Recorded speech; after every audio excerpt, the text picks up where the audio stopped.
on the 17 key words in the vocabulary of salvation. Emagama lang 17 la setshenziswako nasikhuluma sichaza insinziso. So siqalile last week sesikhuluma kuleli ligama lemfihla noma lesishiyagalolunye number 9 la sikhulume khona nge-redemption.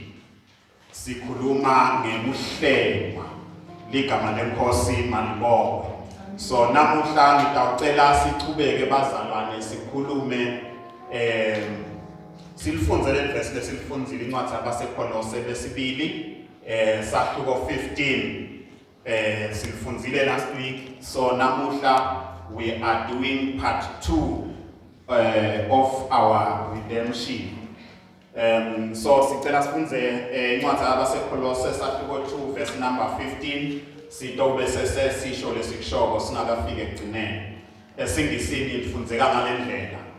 There Christ defeated all powers and forces. He let the whole world see them being led away as prisoners when he celebrated his victory.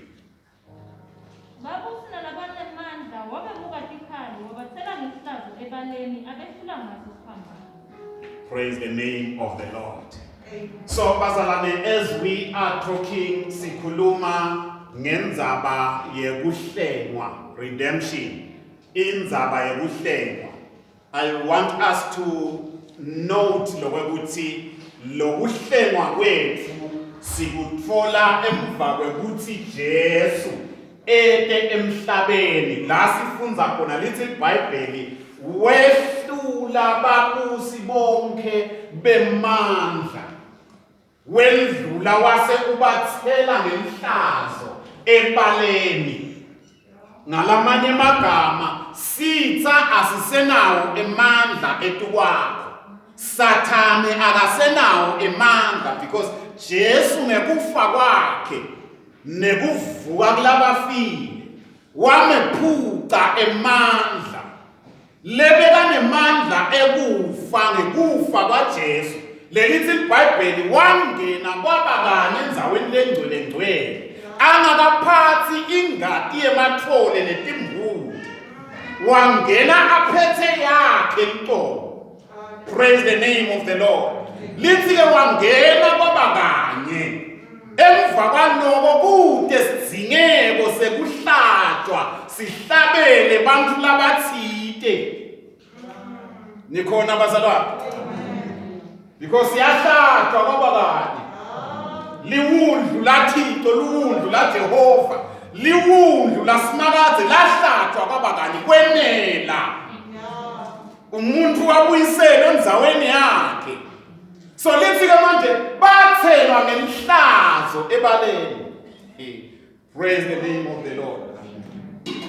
You know, when you are dangerous, we go to it. When we go, wamukela Jesu, tono takho tahlamba. You are danger, uyingoti esitheni. Bekufanele uhambe wathi lokuthi uyingoti wena. Now asikhulume ke sichaze noma sizame kuyikhatulula noma kuyidefine indzaba yalokuhlengwa kwethu. Now kuna nathi mhlawumbe maphuthu lamane. Number 1, nasikhuluma nge-redemption kuhlengwa, sikhuluma ngemsebenzi waJesu asesiphambanweni. Lo msebenzi waJesu esiphambanweni is directed towards sin. Niyeva ka? Nasikhuluma ngekuhlengwa sikhuluma ngemsebenzi waJesu esiphambanweni awenda loyo msebenzi mayelana nesono. Jesus died for our sins. Wafela tono tethu Jesu. Kube kwakude sono bekude sidzingo saJesu seke siphambanweni. So indzaba yekuhlengwa ke sikhuluma ngaJesu esiphambanweni afa afela tonotele. Number 2, nasikhuluma ngehlelo sikhuluma about a human race that is regarded as being born with an old sin nature. Ngalamanye magama spiritually dead towards God. Nasikhuluma ngekuhlengwa bazalwane sikhuluma ngebantfu bonke emhlabeni. Le little Bible sonke sitelwe ngokwesono. Sivana kami? Waze watalwa wesifazane newesilisa, watalwa kulomhlaba. IBhayibheli lithi usoni. So utalwa ke umuntu anale nature, anale mvelo yesono. Ngiko umntwana ungamfundzisi ukuthi kufanele one.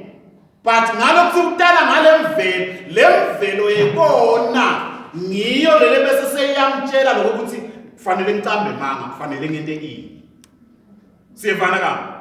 So nasikhuluma ke nge-redemption ngekuhlengwa, sikhuluma ngekuthi umuntu by nature wonile. Umuntu by nature ungilofile kutaka moya mayelana naNkulunkulu. Number 3, nasikhuluma nge-redemption sisho ukuthi mankind is born in the slave market of sin. Umuntu watalelwa la ekhathi lesono. Then we see redemption, it is the saving work. Ngulo msebenzi wa Jesu wekusinzisa. La khona Jesu athenga khona noma akhona akhoka imbadalo kuze kwekuthi wena, because la ngenhla phela sithe kufana nokuthi umuntu usemakethe. Ngiyabona? Usemakethe yesono. So nakasemakethe yesono kudzingeka Jesu ete nembadalo, because lokusemakethe kwenziwa njani? Kuyabhadalwa. Nawufuna kube ngekwakho, kufuna ukhokhe imali. Nawukhanza lapha emakethe kunembathengisa lapha emaveji na ini kuze abe ngewakho wena njani? Ukhokha imali ubhadala, lembadalo kusho lo mnikati ukuthi ngimali. So ngala magama nasikhuluma ke ngalokuhlengwa lo, sikhuluma ngalo msebenzi wekuthi kwabita ukuthi uNkulunkulu akhokhe imbadalo lethite kuze akuhlenge ube ngewakhe. Sivana la. Kwekuthi ube umntwana uNkulunkulu wena akuyi ngawe, but kuya ngekuthi uhlengiwe, kunembadalo lekhishiwe. Sivana masibazalwane. That is redemption. Kunembadalo lekhishiwe. Praise the name of the Lord. Now asikijime siye encwadzini mhlawumbe bese samfunda lo Luka. Because ngifuna ukuzamanya lokuthi sibuke ukuthi nasikhuluma ngekuhlengwa. Kuhlengwa lokhu ngiko lokhu sikhululako. Redemption sets us free. Wonke lohlengiwe ungilokhululekile. Siyevana bazalwane. Wasinziswa. Wa-accepta lokuthengwa kwakho. Uba ngilokhululekile. Just imagine. Lelo orange na ulithenga lapha emarket. Lona bekakade ane-claim over lelo orange. I-claim yakhe iyaphela but bese bangilo mthengi lekakubita ngalo orange lapha. Nikhona bazalwane. Ngalamanye amagama lelo orange selikhululekile emthethweni walona bekakade kumnikati wakhe. But selisemthethweni walolo mthengile. Nikhona imbazalwane. So kanjalo ke nasikhuluma nge-redemption ngehlelo sithi umuntu sowukhululekile esonweni bekakiso. Sowukhululekile ku-control yasathane esitha. But nyalo songilokhululekile mayelana nesono because sowucontrol yaNkulunkulu. Praise the name of the Lord. Now, asiyeni Roma sahluko 23, sahluko 3 verse number 24. Romans 3 verse number 24. Now, let's get but God treats us much better than we deserve. And because of Christ Jesus, He freely accepts us and set us free from our sins. This one.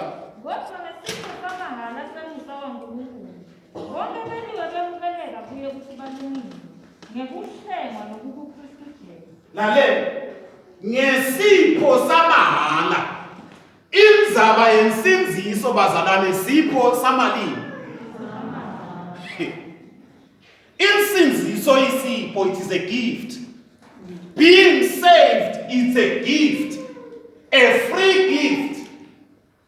Leli lithi ke no lela kamilhumuthi lithi uNkulunkulu akasitreat lele sikufanele ukuthi usitreata ngawo.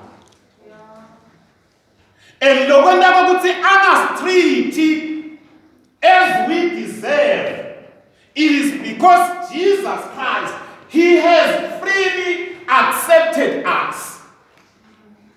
Usemukele lokwenda uNkulunkulu ukuthi angasakubaleli tono takho ngilokuthi wena Jesu ukuthethe wakukhulula etonweni. You are free ungilokhululekile esonweni. Nikhona bazalwane? Khululekile wena esonweni.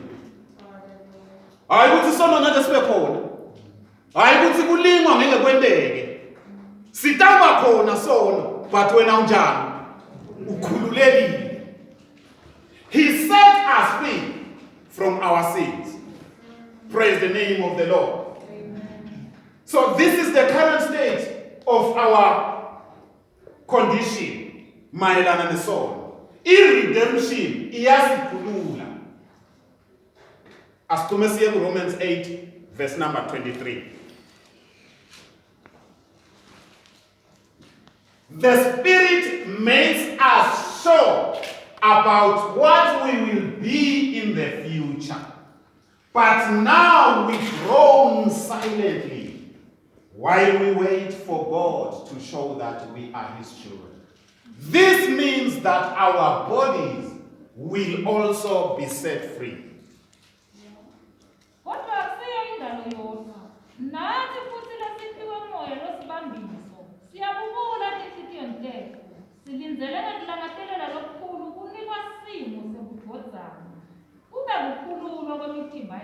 Praise the name of the Lord. I told my states currently siyasinziswa noma siyakhululwa angithi. But Romans 8:23 uthi ke manje kunamoya waNkulunkulu. Lo moya lona lophila phakathi kwethu. And lo moya lona nguye losenta sibe nesiciniseko kwekuthi sitawuba yini in the future. Siyevana la? Jesu asasikhululile wasisinzisa. Musiniketa moya wakhe enlomoya waNkulunkulu. Ngiko ngithi bazalwane likholwa ngaphandle kwamoya longcwele lifokota umnyama. Lapha ke lithi the Spirit, which is the Spirit of God, because there's a capital letter S. Siyevana la? Lo moya longcwele nguye losiniketa siciniseko sokuthi sitawuba yini kusasa. Lesiciniseko lesi ngiso lesitawenda ngokuthi ukhona kuyekela konke longawuyakwenda longakafanele ikwenda.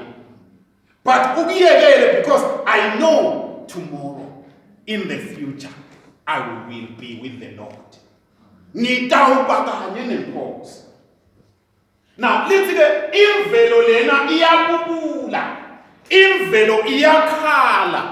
Ikhalela kwambulwa kwemadvodzana. Lale, we are the sons of God now, but we will be revealed in the future. Sitawembulwa. Namhla sinemadvodzana futhi emadvodzana kunesikhathi la atawembulwa khona.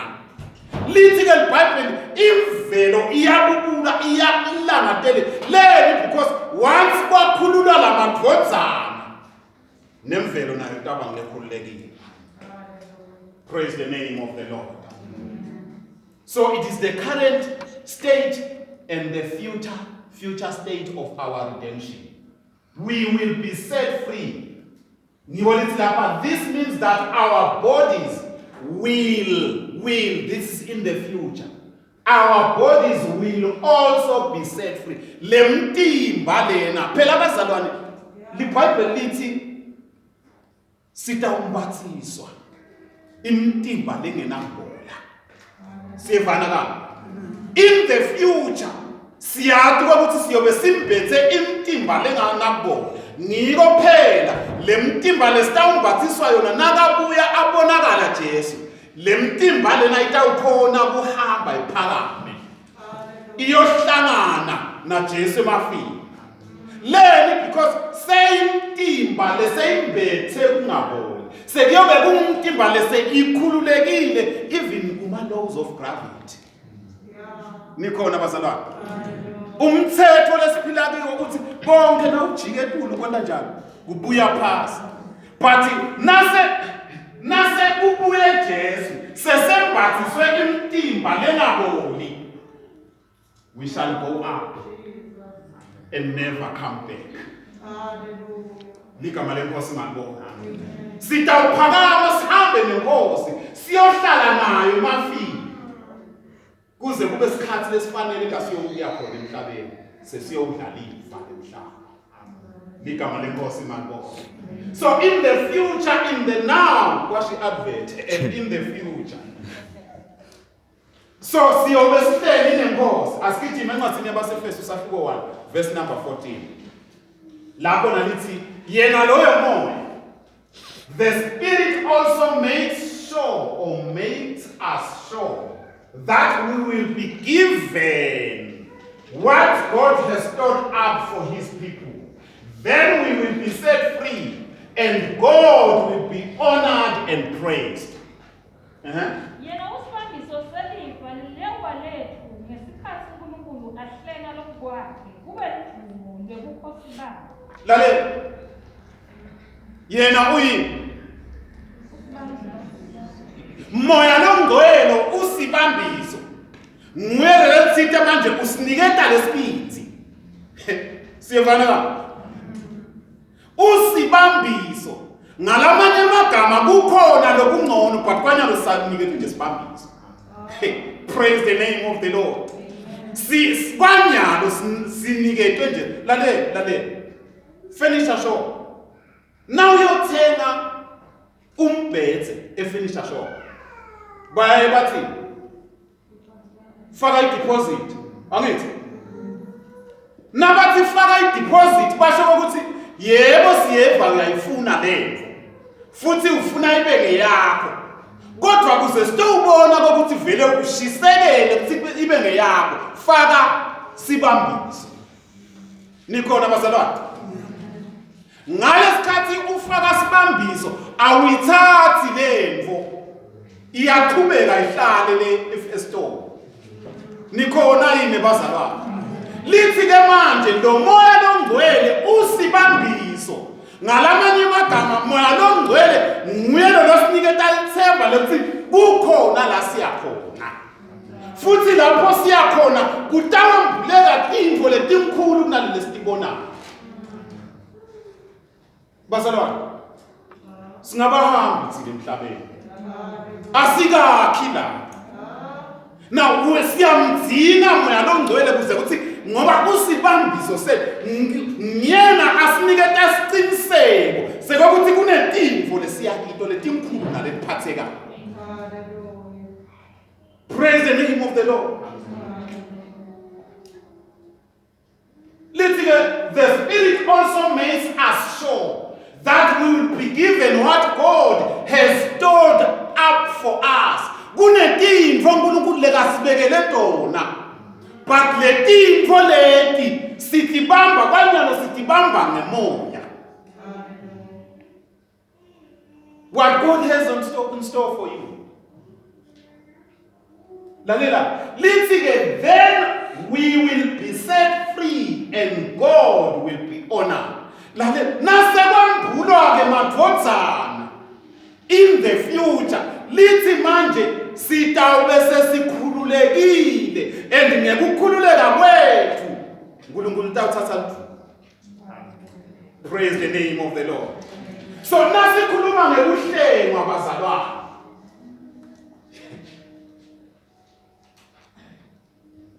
Sikhuluma ngemuntu emukela moya wephila empilweni yakhe. Sikhuluma ngemuntu abambe igaranti. Nikona yini? Niyathi igaranti? Beyathiwa bogogo ngazi ukuthi nina nisayaphi. You know, nakuthiwa igaranti unegaranti. Ngisho ukuthi nakwenteka ngikuniketa lelicingo leli. Lelicingo ngiyalethemba leli. Walisebenzisa ngendlela leli designele ukuthi liyosebenza ngayo. Ngibheke ukuthi kuye ngethi bakunikete iminyaka noma isikhathi esinganayo. Labanye bakunikete umnyaka munye bathi ngibheke ukuthi kuphela umnyaka lingakahluphi lelicingo. Nikhona yini?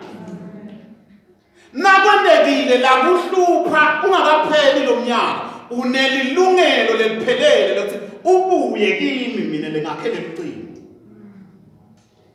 Uclaimele linye icingo lalela. Bese uthi manje lo makhi wale licingo la kuhlupha singakafiki lesikhathi. Mina as the manufacturer ndawubhadala indleko takho tekulishipa ukuyiselekile. Ngiphinze ngithi sengibhadale indleko takho phindze ngikunikete lelisha licingo. That is guarantee.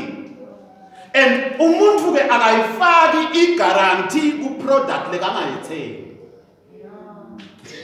Nikhona yini? Ngalamanye amagama uNkulunkulu ukunikete moya longcwele ukuthi abe sibambiso because uyakwethemba wena ukuthi wabambisana na moya longcwele, nothing will come against you. Nikhona bazalwane? That is how much you need moya longcwele. Wena na moya longcwele, you are terrible twins. Le combination yenu, it is a guarantee yokuthi nawukhahleleka emazulwini ligama lenkosi mabonga. Bese uyakhuluma ke uya verse number 10 or sahluko 4 the 6 sahluko 1 anithi. Asiye sahluko 4 sifunza khona verse 30. Lapho ke ngifuna sinange ukuthi lo moya longcwele lona ungumuntu unemizwa in as much as lo moya longcwele lona sitawukhululeka noma kungelo tasikhulula etolweni tethu. Sifundele verse 30. Ningamzabukisi moya longcwele waNkulunkulu. Lenabe baliphawu nayo. Udzimate kube lilanga lokuhleka. Praise the name of the Lord. Ningamzabukisi moya longcwele. Lalela ngifuna ukukhuluma nalabakholwa. Sivana. Khuluma nalabanjani? Wonke lokholwako liBhayibheli lithi manje uneliphawu. Siyabona yini? In other words, uthi nawuhamba emhlabeni bantu babone lo liphawu bese bayathi hlobo luni lomuntu. Nikhona yini? Tinkomo noma imfuyo itolo lokwabatheni likhaya ngelikhaya beliba neliphawu la. Ngazi ukuthi bayakuyisa futhi. Nyalo sekuthiwa ati brand wangithi. Dibe nalo liphawu. Lalela. nayinalo luphawu noma ingahamba ingene emkhathini waleminye imhlaba nawulahlekelwe inkomo yakho utawugijimela kuyobuka luphawu la bese sothi ingeyami bathi nabakubuza ukuthi uyibona ngani ukuthi ngeyami uthi takamdluli tinkomo tinana so moya longcwele hey praise the name of the Lord ngamoya longcwele sineluphawu and moya longcwele lokenda siqiniseko sekuthi you will be free from your sins Barcelona moya longcwele comes for our advantage udelela kutosilibeka esimeni lesifavorable lesingcono but we need to take advantage of the Holy Spirit ligama lenkosi mangibonga incwadi yabaseKolose sakubo 1:14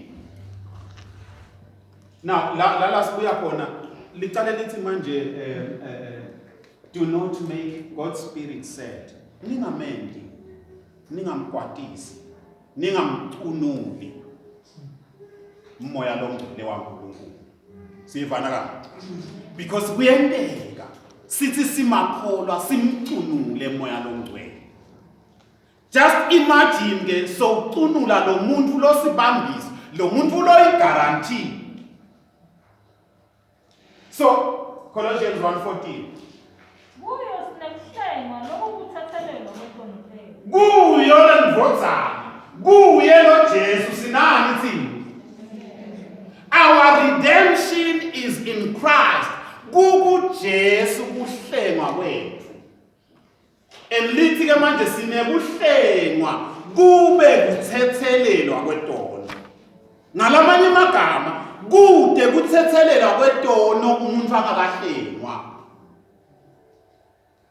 niyangimva yini ngalamanye amagama kude kuthethelelwa kwetono umuntu angakakhokhelwa imali noma imbadalo lethinte so Jesu ke wayikhokha noma uNkulunkulu wayikhokha ngaJesu so thina sesinekuthethelelwa kwetono noma etonweni ke now kwesibili ke mhlambe sesitobe sesifisonzela ngasekugcineni ngicela ukuthi sigcine ngekubuka lokuthi lo Jesu lesikhuluma ngaye he is the only qualified redeemer Sevan lo Jesu lesikhuluma ngaye nguye kuphela umhlengi lonemagunya ekuhlenga umuntu bangaba khona labanye lababekwako labaphakanyiswako labakhondwako lesibita ukuthi nasimkhonda sigcume noma sicaphe noma sente njani but munye kuphela lo qualified siyevana masibazalana nasithi lo qualified sisho ukuthi bangaba khona labanye but bangaqualify nikhona ka because nabothishela bakhona bothishela labafundisako kodwa abanjani abaqualify nebafundisi bakhona abafundisi labanjani labashumayelako kodwa nasikhuluma ke ngebuhlengwa ngeredemption sikhuluma ngaJesu anguye kuphela umhlengi lo qualifier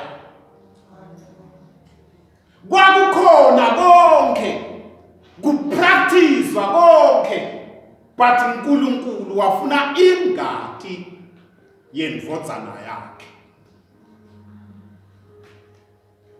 nawufunda incwadi yaIsaiah sakubo 53 besingafunza kusukela kuverse number 1 but ngicela siqale kuverse number 10 siye kuverse number 12 lala khona siniketwa sithombe salomhlengi longuJesu kuthi kwentekani kuye kuze kuthi ahlenge noma atokhona kuhlenga thine number 10 to 12 sinakathe futhi noko kwaba intando yasinakathe futhi ayinyathele ayende ihluphele noma sinakathe enda kuphila kwayo kwaba ngumhlatshelo wecala.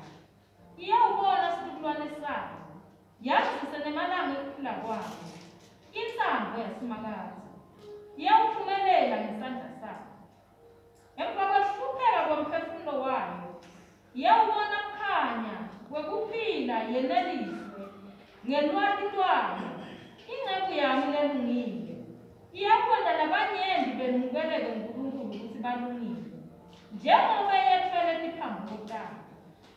Ngakho-ke ngiyawunika sabelo emkhatsini walabakhulu, iyabahlukanisa imphango nalabanemandla, ngobe iyathululela kuphila kwayo ekufeni, yabalwa kanye netoni, ngobe yethwala tono talabanyenti, yanusela toni.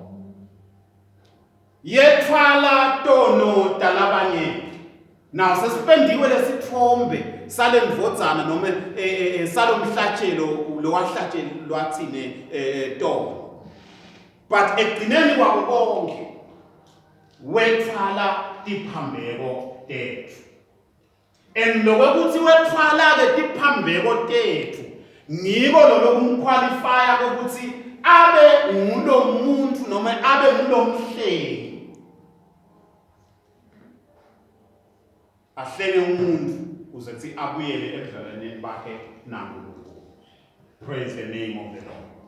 Lo verse number 11 uthi manje nakube bebangulo ngenacala, although he is innocent, he will take the punishment for the sins of others.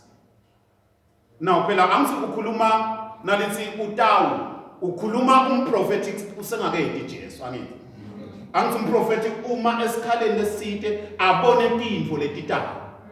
So uthi ke manje Isaya manje lo mhlengi lona lemvodzana lena nakube ingenacala but itawuta ithathe sijeziso salaba nelicala. Leni ithathe sijeziso salaba nelicala kuze kuthi labanengi babo batholakale bangenacala. Ligama lenkosi mangibonga. Kuze utholakale ungenacala wena. Kwabita kuthi Jesu athwale emacala akho. Ngulo mhlengi lesikhuluma ngayo. Ligama lenkosi mangibonga. Praise the name of Jesus. Incwadi yaJohane article 8 verse number 46. John 8 verse number 46. Can any of you accuse me of sin? If you cannot, why won't you have faith in me? After all, I am telling you the truth. 8:40. Ngubani nje ekhathini wenu noma ngilahla ngesono? Ho, animkholwa ngani ngangimtshela iqiniso? You know, so ukhona ke Jesu emhlabeni. So khuluma nalaba lebekanayo. Uthi kibo ukhona yini emkhathini wenu? Praise the name of the Lord. Ukhona yini lo ngangilahla ngelicala? Nangabe kude lo ngangilahla ngelicala. Leni animkholwa leni pho ngoba kusho ukuthi I am innocent. Angilonge nalicala ngaleso sizathu ngimuntu wekukholwa. So ngikholweni ke ngoba ngikhuluma leqiniso. John 19 verse number 4. Once again sesibuka ke sesimkhanza Jesu lolothite manje akanaqala. Sesimkhanza manje utekiswa licala. Siyevana ka? Lolo njani? Lolo ngenaqala kodwa sowutekiswa licala. Lalela ukuthi kwentekani nase bateka licala asembi kwaPilato. John 19 verse number 4. Pilato waphinda waphuma wafika wathi kulawo majuda, ukani la ngimkhiphele kini kuze nibekwazi ukuthi mina angilitholi icala kulo muntu. Ngimkhiphele kini kwekuthi nitombona kwekuthi mina njani akanaqala lo lokuqala ngekutisho yena wathi mina nginaqala. Nase simmikisa kubantu noma kumajaji kubantu lebanelungelo nemagunya ekuhlola kokuthi vele bucala bakho bunganani. Bathi Pilato mina ngilithola icala lomuntu. Senimkhokhela kini. Nangabe nicabanga ukuthi kwehlulela kwami akukalungi. Seninganimane nimehlulela. But mina ngidiphenyele ngatinetisa ngakhamba ukuthi lo muntu lona akanalo icala. Praise the name of the Lord. Base Korinte besibili. Sahluko 5 verse number 21. Lithi Christ never sinned, but God treated him as a sinner, so that Christ could make us acceptable to God. 2 Corinthians 5:21. Kristu abengenasono, noma uNkulunkulu wamenda ukuthi abe sono ngenxa yethu, kuze kuthi ngaye semukeleke uNkulunkulu ukuthi silungile. Praise the name of the Lord. Kwemukeleka kwakho kubita noma kwabita kokuthi lo Jesu longenasono uNkulunkulu ngalelinye ilanga amtreate. Nakuthiwa lo uNkulunkulu he treated him as a sinner. Ngalamanye amagama kukhulunywa ngalokuthi uNkulunkulu exposed Jesus. Wam-expose ekuhluphekeni kwasemhlabeni, washaya, wahlushwa, wendiwa konke. Lebe kufanele ukuthi kwendiwe kumuntu lonjani, lonelicala kumuntu lonile, but kwenteka kuJesu kuze kuthi wena uthole ukukhululeka, kuze kuthi wena uhlenywe etolweni takho. Ligama lenkosi mangibonga. Lo mhlengi ungubani na?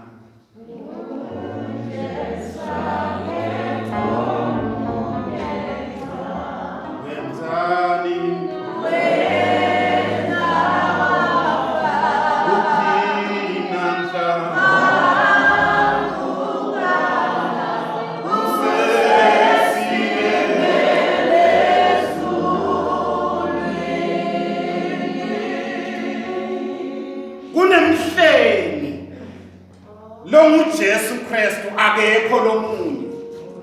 Kunemhleli lo qualifyako. Lesingathi noma bekukhona konke lebe singakuphonsa phambi kwaNkulunkulu sithi mhlawumbe ngalokho singakathi sivele sihlele sisinzise sikhulule ebubini bethu kodwa kungafinyeleli. Kodwa kwaba nemhleli. Lelithi iBhayibheli uJesu akekho lomunye. He's the only qualified redeemer. Siyamdzinga etimpilweni tethu. Ligama lenkosi mangibonga. Asivale nemehlo sithandaze. Make igama B sithandaze. Thank you, Lord Jesus.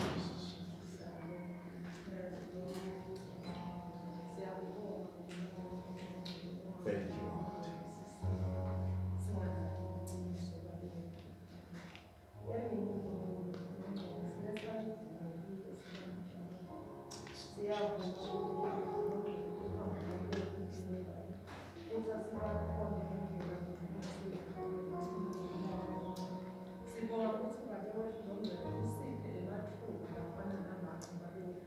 Yes, Lord.